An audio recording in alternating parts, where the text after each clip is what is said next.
दरअसल में मर्सिडीज गाड़ी का एक इंजन खोला है, ठीक है। चेन गाइड सब खत्म हो गया इसका।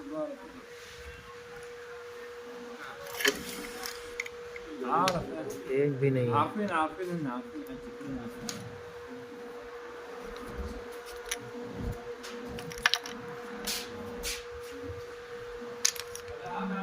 एक भी सही नहीं है, देखो क्या हाल है। ये भी टूटा हुआ है साइड साइड, इस साइड का भी टूटा हुआ है।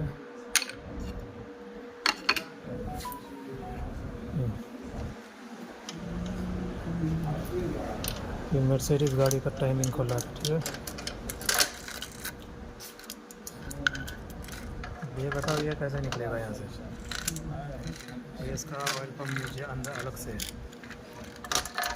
चेन निकलेगा, चेन कैसे निकलेगा। बहुत बेकार गाड़ी है।